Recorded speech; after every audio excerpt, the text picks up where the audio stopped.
Parce que nous sommes à quelques jours de l'ouverture d'un procès symbolique à Marseille. C'est le procès de l'effondrement des immeubles de la rue d'Aubagne. C'était en 2018. 2 immeubles s'étaient effondrés.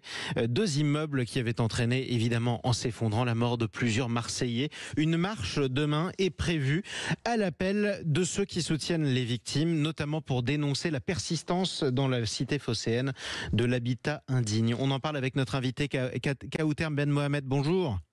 Bonjour. Bienvenue à vous sur Sud Radio et merci de nous rejoindre. Vous êtes la présidente de l'association Marseille en colère. Vous allez participer à cette marche demain ?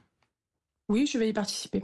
Que dénonce cette marche ? C'est la persistance de l'habitat indigne, en tout cas de logements insalubres, près de 4, 5, 6 ans après l'effondrement des immeubles de la rue d'Aubagne ? Mais le logement insalubre n'a pas sévi à partir de ce triste événement. On n'a pas cessé en tout cas, oui. Ça fait des décennies en fait que ça dure et c'est ce malheureux, triste et funeste effondrement qui a causé la mort effectivement de 8 d'entre nous, qui a levé le voile sur le drame de l'habitat indigne à Marseille. Et je rappelle que déjà en 2015, le rapport Nicole a indiqué que 100 000 Marseillais vivaient dans 40 000 logements insalubres. Mais malheureusement, vu que nous n'assistons pas encore pour l'instant, nous assistons à de belles communications sur papier glacé, mais nous n'avons pas encore d'élus courageux qui prennent les mesures nécessaires à travers un plan Marshall ambitieux qui est programmé sur plusieurs années, voire plusieurs dizaines d'années, à une réelle volonté politique, en tout cas, de résorber l'habitat indigne et de lutter contre les marchands de sommeil. Alors, quand on parle d'habitat indigne, c'est un terme qu'on a tous entendu, mais ça peut paraître un peu vague. Très concrètement, ça se traduit par quoi ? C'est quoi le quotidien de ces Marseillais qui vivent dans ces logements qui sont concernés ? Sont des fissures partout ? C'est de l'humidité ? C'est quoi ? Ben ça s'appelle le logement. Enfin, c'est du péril sanitaire, mais nous parlons de péril structurel, c'est-à-dire qu'il y a un réel danger, un danger imminent. C'est-à-dire qu'au-delà des fissures, nous avons des morceaux de plafond qui s'effondrent. Dans des cages d'escalier, nous avons une partie des escaliers qui s'effondrent. Nous avons ça part toujours de l'eau, en général, le péril structurel. Nous avons, vous savez, des espèces de box dans des greniers où il y a des chauffe-eau qui sont défectueux et où l'eau coule avec des chauffe-eau qui s'effondrent, en fait, dans les bâtiments encore. À la rue d'Aubagne, je m'occupe d'un immeuble qui est sous arrêté de péril depuis 2 ans et demi. Il y a 3 arrêtés de péril et pas la totalité des habitants ne sont mis en sécurité.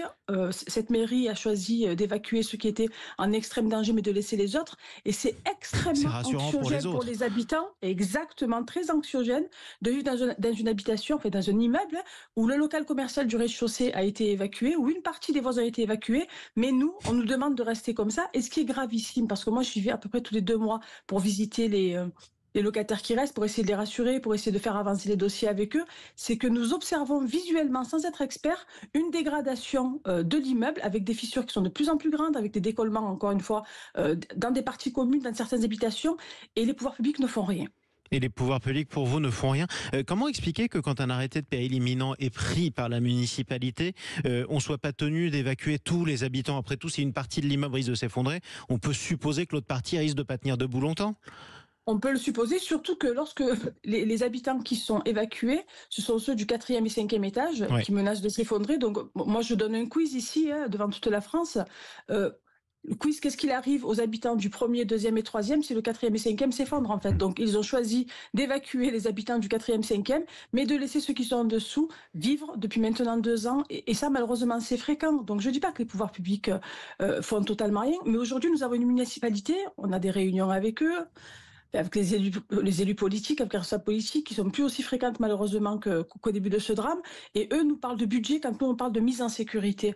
Et malheureusement, au niveau légal et au niveau pénal, lorsqu'un propriétaire est défectueux, c'est la municipalité et seulement la municipalité qui a la responsabilité de se substituer au propriétaire et de mettre en sécurité les habitants. Et c'est la raison pour laquelle on sera malheureusement amené à en reparler. Pourquoi pas avec vous, notamment de ce problème de l'habitat qui est en très mauvais état dans la cité phocéenne. Merci beaucoup, Kaouter Ben Mohamed, d'être intervenu ce matin sur Sud Radio. Je rappelle que vous êtes la présidente de l'association Marseille en colère.